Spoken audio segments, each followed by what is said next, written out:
l'objectif de la vie humaine, la raison pour laquelle nous sommes sur Terre, pour laquelle nous essayons de vivre, c'est d'augmenter indéfiniment la production, la consommation, ou une maîtrise soi-disant rationnelle du monde.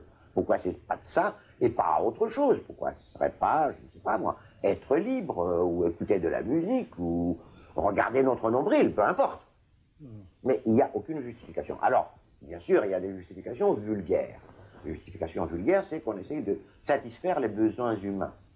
C'est une réponse tout à fait risible, parce que ces besoins sont manufacturés eux-mêmes par cette société. Et on voit que l'expansion de cette société sur l'ensemble de la planète n'est pas simplement une pénétration du capital au sens traditionnel. Avant qu'il y ait, ou en même temps qu'il y a pénétration du capital, il faut qu'il y ait pénétration des modes de vie, des modes de consommation capitalistes. Il faut que les gens apprennent que ce qu'il leur faut, c'est pas ce que leur père mangeait ou la façon dont leur grand-mère s'habillait. Non, il leur faut ce qui est produit par l'industrie moderne, etc. Oui, il n'y a donc pas de nécessité naturelle qui soutienne ces choix, au fond. Absolument pas. Et quelle est la nécessité naturelle qu'on change de voiture tous les 3 ans? Et pourquoi le système s'est orienté de telle façon qu'il produit des voitures et des frigidaires, etc., qui nécessairement s'usent et sont obsolètes au bout d'un certain temps pour que le système puisse continuer à tourner et pour que le consommateur soit forcé, pour ainsi dire, comme on l'est, à changer de frigidaire, tout simplement parce qu'il n'y a plus de pièces de rechange pour l'ancien. Bon. Donc il y a un triomphe de la logique ensembliste identitaire, c'est-à-dire du rationalisme le plus plat dans cette signification imaginaire du capitalisme, et en même temps une démonstration de l'inanité de cette logique, c'est-à-dire du fait qu'elle ne peut pas rendre compte d'elle-même, qu'elle est arbitraire dans ses présuppositions, qu'elle est arbitraire dans ses fins. Mais le monde moderne ne serait pas le monde moderne, ou le monde contemporain, s'il n'y avait que le capitalisme. Parce que le capitalisme comme tel n'aurait pas produit, par exemple, ce qui est l'autre grande caractéristique du monde moderne, qui est, disons, la dimension libérale. Je récuse le terme démocratique parce que je pense que les régimes sur lesquels nous vivons ne sont pas véritablement démocratiques, on s'expliquera si vous voulez par la suite là-dessus, mais il y a la dimension libérale.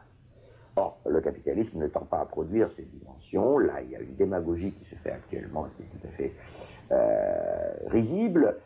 Le véritable esprit du capitalisme, c'est l'esprit de l'usine capitaliste. Dans l'usine capitaliste, on vous dit ce que vous avez à faire, et vous le faites, et puis c'est terminé. Bon, il n'y a aucune liberté là-dedans. Bon.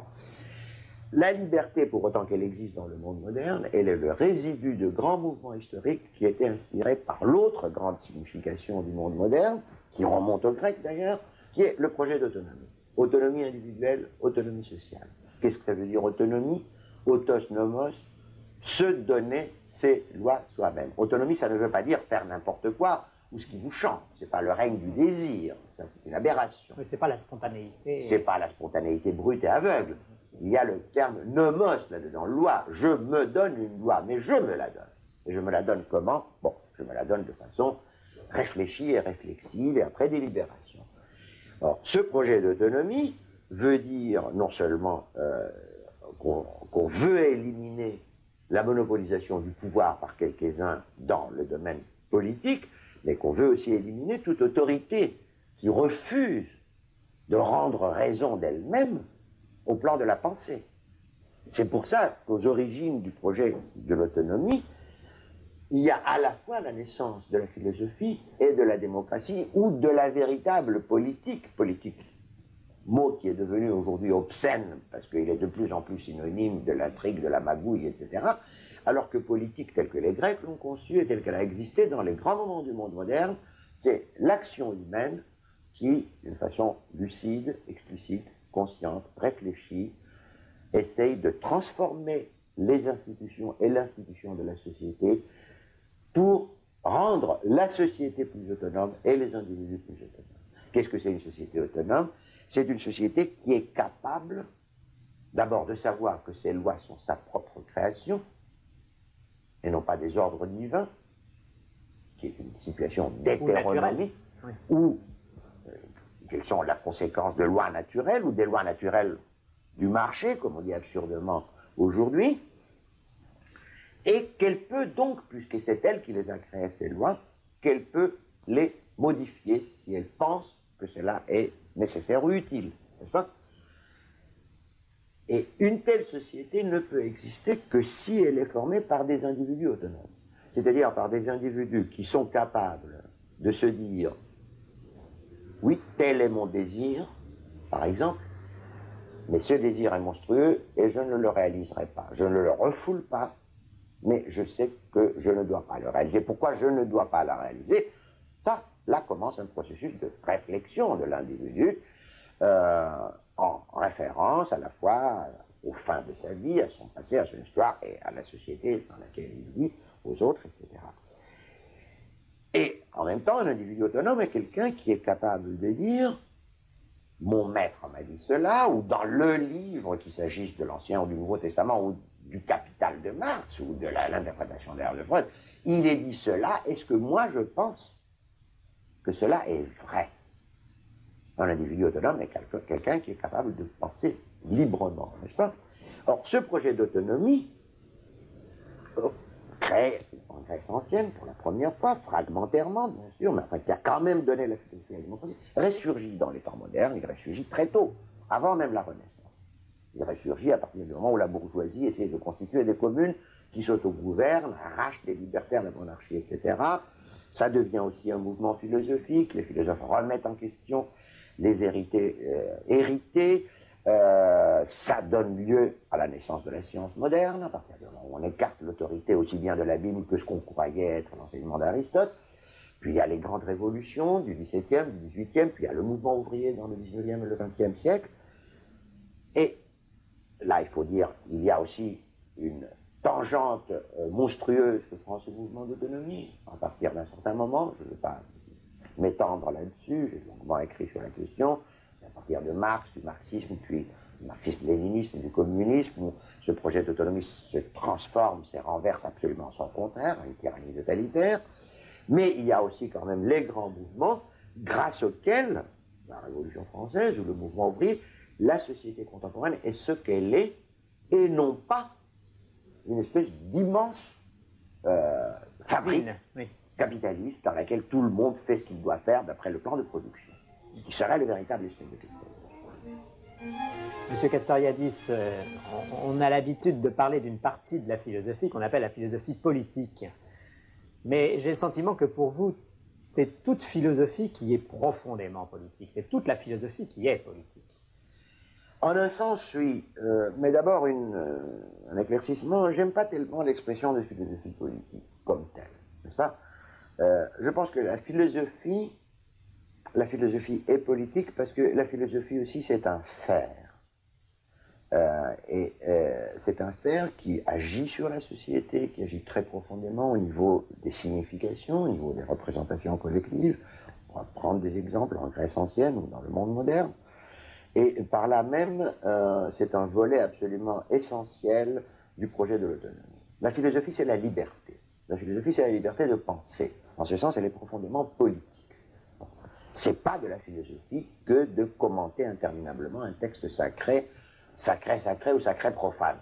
Le Talmud ou le talmudisme sur le Capital de Marx, c'est pas de la philosophie.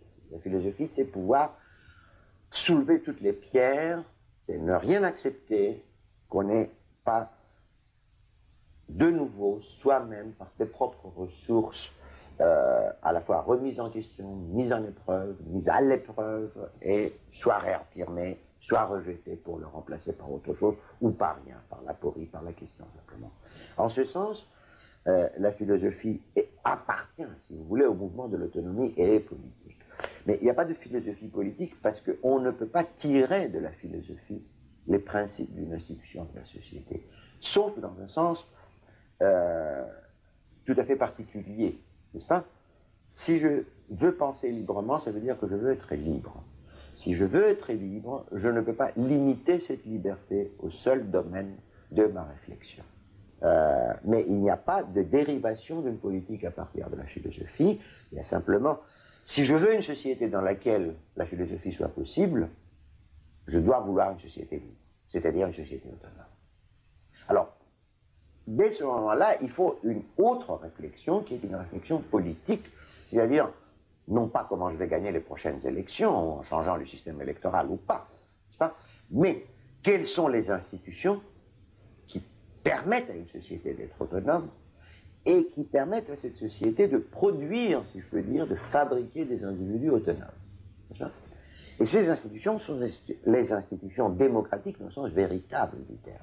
Pourquoi démocratie? Qu'est-ce que ça veut dire? La démocratie, c'est pas simplement les droits de l'homme, c'est pas des libertés négatives, des libertés défensives, le fait que je sais que nous ici nous pouvons parler et que les policiers ne pourront pas venir nous arrêter ou qu'il n'y a pas des micros dans la pièce. La démocratie, c'est le pouvoir du peuple, le kratos du démos. Cela veut dire que tous les individus qui appartiennent au corps des citoyens ont les mêmes possibilités, des possibilités égales, effectives, de participer au pouvoir. Là, on peut retrouver Aristote. Être citoyen, c'est être capable de gouverner et d'être gouverné, les deux choses étant tout aussi importantes, n'est-ce pas?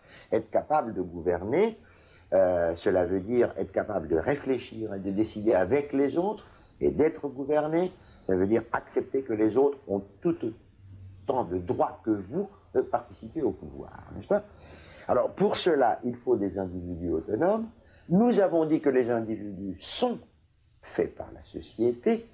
Nous avons l'air d'être là devant une aporie insoluble, à savoir comment les individus peuvent être autonomes, puisque c'est la société qui les fait. Mais la société peut faire les individus comme individus hétéronomes.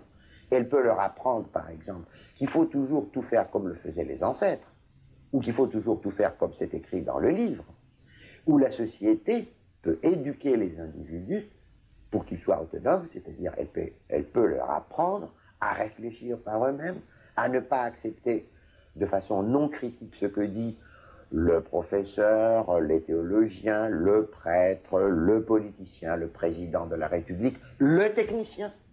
Parce que nous vivons dans une société où il y a le culte des experts, où les experts par définition... Techniques et scientifiques. Voilà, savent très peu de choses dans un domaine très particulier et ils ne sont pas capables, par définition, de penser l'insertion de cette chose dans l'ensemble plus vaste dont elle fait partie, d'où les erreurs continues qu'ils commettent, qui ne sont pas des erreurs techniques au sens spécifique du terme, mais parce qu'ils ne voient pas cette insertion. S'ils sont capables de penser cette insertion, alors ça peut arriver, par accident, comme disait Aristote, où un médecin peut être à la fois un guitariste. Bon, mais à ce moment-là, ils pensent cette insertion, non pas en tant qu'ils sont techniciens, mais en tant qu'ils sont capables de dépasser la technicité et de penser comme citoyens.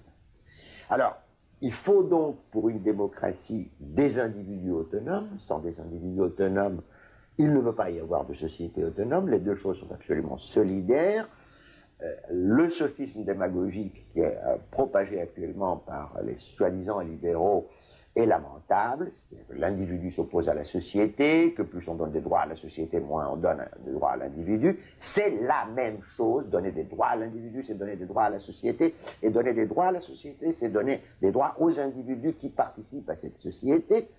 Et il y a une éducation des individus vers l'autonomie qu'une société démocratique seule peut faire et qu'elle doit faire. C'est cette éducation dont je parlais tout à l'heure, c'est-à-dire éducation vers la réflexivité, vers la responsabilité, vers la participation aux affaires communes, sans lesquelles on est esclave. Parce que nous sommes esclaves dans la société actuelle, puisque ce qui nous concerne tous est décidé par d'autres que nous. N'est-ce pas? Et cette éducation n'est pas uniquement une affaire d'école primaire, de lycée, d'université. L'éducation commence à l'âge 0 et se termine à l'âge oméga. À tout instant de sa vie dans la société, l'individu est éduqué par cette vie sociale. Et aujourd'hui, nous sommes payés pour le savoir. Comparer l'éducation que recevait un citoyen athénien, ou même une femme qui n'était pas citoyenne, ou un esclave athénien, en assistant à la représentation des tragédies à Athènes, et l'éducation que reçoit un citoyen contemporain en regardant tous les soirs Dynastie ou je sais pas quoi, parti sans laisser d'adresse ou perdu, etc. Perdu de vue, bon, perdu de vue, ou des âneries pareil. Bon, on peut voir tout cela de façon très claire dans le cas de la Grèce ancienne. Évidemment, il n'est pas question de faire de la Grèce ancienne un modèle à imiter, hein, mais nous avons là des germes et nous avons de quoi nous faire réfléchir.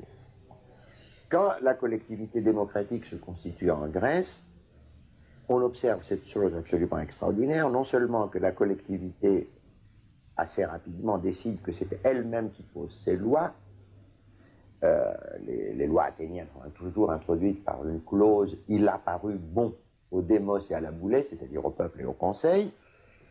Mais nous observons cette chose absolument extraordinaire, c'est la véritable individuation des individus. Là-dessus, aussi, beaucoup d'âneries ont été dites dans les temps modernes, comme quoi la cité grecque, c'était la totalité, les individus n'existaient pas, etc. C'est absurde. Vous prenez des sculptures égyptiennes de dynasties successives, vous ne pouvez pas dire que c'est des dynasties successives que si vous êtes égyptologue. Si vous êtes simplement un honnête homme cultivé, vous ne pouvez pas le dire. Il n'y a pas d'individualisation. Il n'y a pas de véritable individualisation. C'est comme dans le folklore. Les individus sont des individus. Ils ont un nom, mais ce nom, on ne le connaît même pas. Mais ils n'ont pas un style personnel. Le style change lentement parce que c'est l'auto-altération historique de la société. Bon, dès que vous arrivez en Grèce, c'est autre chose. Les premiers poètes lyriques, bon, déjà Homère et Hésiode ne sont pas... on ne peut pas les confondre, mais les premiers poètes lyriques, autour de 700, c'est Archiloque d'un côté, Sappho de l'autre. Il n'y a aucun rapport. Il n'y a aucun rapport. Les individus sont individués. Il y a un style personnel, il y a un nom personnel, et en même temps, dès qu'il y a, par exemple, la philosophie, ce que je disais sur la philosophie comme liberté, vous avez la mise en question de l'institution sous forme de mise en question des représentations instituées. Dès les premiers philosophes, Xénophane, Héraclite, vous avez des penseurs qui vous disent ce que les Grecs racontent dans leur mythologie, c'est des racontards, c'est des fables. C'est pas possible que ce soit comme ça. C'est pas possible que les dieux aient une figure humaine, dit Xénophane. C'est pas possible, dit Héraclite, que les dieux fassent ce qu'Homère dit qu'ils font, n'est-ce pas, etc., etc. Vous avez l'ébranlement de la représentation collective et le surgissement d'une recherche libre, d'une réflexion et d'un dialogue, l'instauration d'un espace public de pensée où les gens se contredisent, se suivent, mais continuent à dialoguer même par-dessus le temps, par-dessus les espaces temporels. Si vous avez un régime théocratique, vous avez des repères fixes. Vous savez ce qui est à faire et ce qui n'est pas à faire. Ça ne veut pas dire que sous les régimes théocratiques, il n'y a pas les crimes les plus atroces qui soient commis. Mais la société, crime ou pas crime, monstruosité ou pas monstruosité, est certaine de son affaire, n'est-ce pas? Et les individus aussi. Ils peuvent transgresser la loi, ils peuvent être criminels, pervers, ce que vous voudrez, ils le savent, et les autres le savent, les condamnent, etc. Au plan individuel, si je suis vraiment libre, c'est à moi de me fixer ma conduite. Hein? On me dit tu ne dois pas voler, tu ne dois pas tuer, etc. Je me demande pourquoi. Je réponds, effectivement, je ne dois pas tuer, et probablement je ne dois pas voler. Bon. Mais il y a d'autres choses qu'on me disait il y a 30 ans, par exemple. Tu ne dois pas empêcher la conception, par exemple, d'une femme. Bon, je me disais, c'est absurde, je transgresse la loi. Finalement, la loi a changé, mais il n'y a pas que ça. Bon. Mais pour une société, c'est la même chose pour une société démocratique. Elle ne peut pas se référer à une source extra-sociale qui donnerait la norme de la norme. Hein? Le critère des lois. Ces lois sont bonnes, ces lois ne sont pas bonnes. Elle doit trouver la réponse en elle-même. Elle doit savoir que c'est elle-même qui a créé cette réponse. Elle peut se tromper. Et comme aussi il n'y a pas cette limite imaginaire, mais plus réelle que toute limite réelle, extrasociale, elle peut aller jusqu'à l'excès, jusqu'à l'hybrisme, n'est-ce pas? Et ça, c'est ce qui fait de la démocratie à la fois un régime tragique, mais aussi le seul régime vraiment humain, parce que notre existence est tragique. Oui, parce que personne ne nous a garanti le salut, parce qu'il n'y a pas de salut garanti, parce qu'il n'y a pas de vie dans l'autre monde, parce qu'il n'y a pas de règles fixes une fois pour toutes, parce que nous trouvons tracer nous-mêmes notre voie dans un monde qui est toujours rempli d'indétermination et d'incertitude quant aux choses essentielles. Imaginer en restant conscient qu'on imagine. Exactement. Et la fin ultime d'une société autonome, c'est bien entendu la liberté, mais cette liberté, il faut aussi l'entendre en profondeur, c'est-à-dire la libération des instances créatrices de l'être humain, de l'imagination radicale de la psyché, de l'imaginaire instituant collectif, qui sont réprimés par les institutions hétéronomes existantes de la société.